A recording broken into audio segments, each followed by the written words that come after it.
All right, guys. So the very first aspect of word problems on binomial expansion we'll be looking at is a case of this form. Now, if you study this question carefully, you would see the very first question said we should find the first four terms in the binomial expansion of 2 plus x raised to the power of 9. All right, this is the very first expression we're supposed to expand. And the second question said, find the first four terms in the binomial expansion of what we have right here. Now, if you study this carefully, you would understand the trick in this particular question. So, if you're given this question in an examination, you're not expected to use as much time as you may be thinking you may need to use. So, the very first thing you have to do is to solve for the first expansion. So if we go on to make the expansion for 2 plus x raised to the power of 9, of course, I will not be going on with the step-by-step process of doing that. If you really need the step-by-step process, you can check out our previous videos.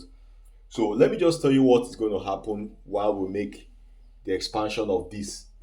Of course, if you expand 2 plus x raised to the power 9, following the process of binomial theory, you will be having 512 plus 2304 x plus 4608 x squared.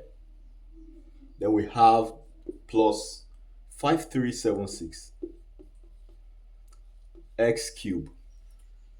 Of course, this is the first four terms. One, two, three, four.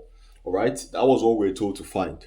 Now, to find the second question, which if you can observe, you will be feeling like you would need to go home to start this expansion all over again. But no, you need to just study. So the main point to this question is for you to really observe what's going on right here.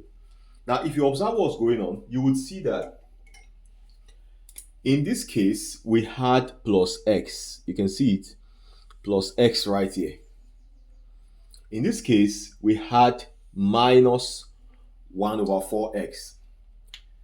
Now, this implies that you would not need to go on to start trying to do the 9 combination k 2 raised to power 9 minus k. If it was in this case, we would have said x raised to power k. I'm sure you understand the whole process. But in this case now, this was what you were going to do to solve this one. But for this second question, you would not need to go about doing all this. What you just need to do is substitute for x minus 1 over 4x. So for us to find the second question, 2 minus 1 over 4x, don't forget, you can notice that every other thing is the same thing.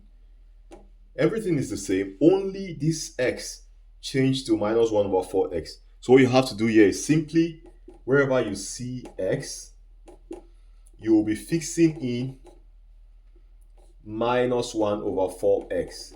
That is the entire trick you were expected to make use of here. So you're not expected to go on and trying to solve this from scratch. You just needed to substitute wherever you saw x.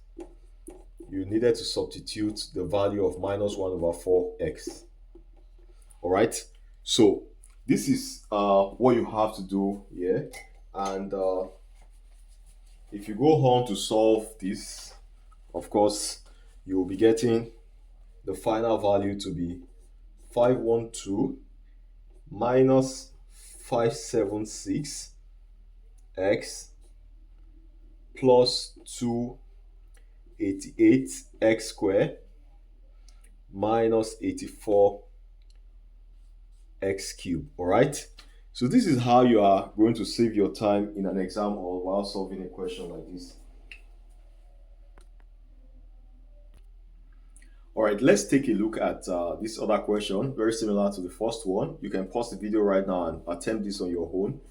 All right, the very first question told us to find the first four terms for the expansion of 2 plus x raised to the power of 5. Now, I'd rather we just expand the whole thing since we have just six terms here. So we would not just be finding the first four terms. We'll find the entire six terms. All right. And if you go on to follow the binomial theorem, you'll be having 2 plus x raised to the power 5 has 32 plus 80x plus 80x squared plus 40x cubed plus 10x raised to the power 4 and plus x raised to the power 5. All right, so this is what we have for the expansion for 2 plus x raised to the power 5. Now, we're told to then go on to solve for 2 minus x squared raised to the power 5. So just like we did in the previous question, we don't have to try and start from scratch in solving this using binomial theorem. What you just have to do is to observe, and you can notice that these two expressions are very similar, only for x here was substituted for minus x squared here.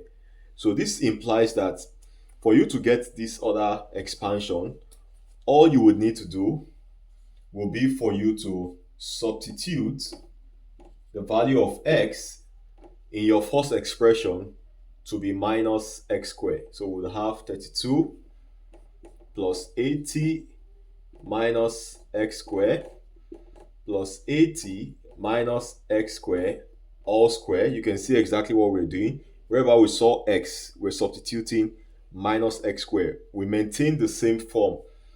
So we have plus 40, now we have minus x squared, then cube, then we have plus 10 minus x squared raised to the power 4. Then the last but not the least is plus minus x squared raised to the power 5. All right, so all we did was to substitute wherever we saw x, we're substituting minus x squared. So the resultant of this will be, if you go on to solve this, you would have 32 minus 80 x squared minus 80 x raised to the power 4 minus 40 x raised to the power of 5. Is that supposed to be 5 or 6? Sorry, I think 6. And then we have minus 10 x raised to the power of 8. And we have minus x raised to the power of 10. All right. So you can see how, without wasting time, we're able to get the other expression, the expansion for the other expression, without wasting much time. So you need to be very observant in an exam, or you could be given a very simple question like this, and you would save your time in following the entire process one more time by doing just this. So looking at the last question there, we're told hence to go on to estimate the value for 1.99 raised to the power of 5. Of course, I explained this in a previous video. When you have 1.99, this is the concept of linear approximation. So you have minus 1, you have 1.99 raised to the power of 5. So all you need to do is ask yourself, what are you supposed to have as your x squared, or as your x value rather, that would make, what should your x value be that would make this entire expression 2 minus x squared raised to the power of 5. Of course, 2 minus, you want to turn it to 1.99 raised to the power of 5. So 2 minus x squared, you want to ask yourself, what is x supposed to be? That makes 2 minus x squared become 1.99. So I said already, you don't have to always think too hard All you need to do is to solve a mathematical argument, and what you have to say is just simply this: 2 minus x squared being equals to 1.99. So the question is, what's going to be my x right now? So if you do if you go on to make use of your normal algebra, you have 2 minus 1.99 equals to x squared. And this obviously will be 0.01 equals to x squared. All right. And if you go on to finding the square root of both sides, you get your x being equals to plus or minus 0.1. Now, uh, I'm sure you all understand what we just did. This is how to get the value for x. So that means at this point, if I fix in my value of x as 0.1 into this expression right here, I will be getting my value for 1.99 raised to the power of 5. All right.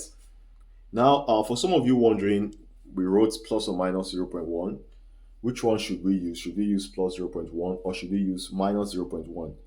Well, in this case, if you make use of any one, you are actually going to still be correct, because 0.1 plus positive 0.1 and negative 0.1 is actually going to still give you the very same answer, because negative 0.1 in any of all these, what you have here, since you have an entire even power, that would always turn your negative sign to positive. So when it was x squared, if you put in minus 0.1, minus 0.1 square, the square there will remove the negative sign. Same thing goes for raised to the power of 4, raised to the power of 6, raised to the power of 8, raised to the power of 10.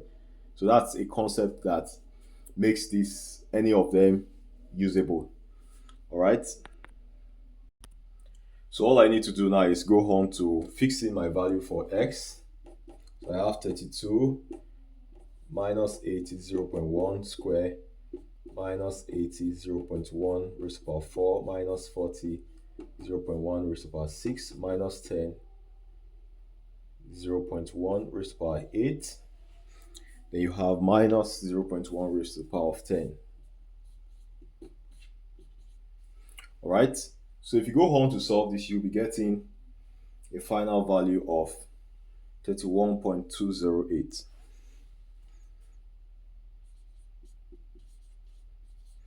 This is because we're told to leave our answer to 3 decimal place. All right. All right, so this will be the end for this particular video. This is just a form of what problems you could see when it comes to binomial expansion. In our next video, we'll be talking about another different form we could have word problems being given in an examination. All right, guys, I hope to see you in the next video. Bye-bye.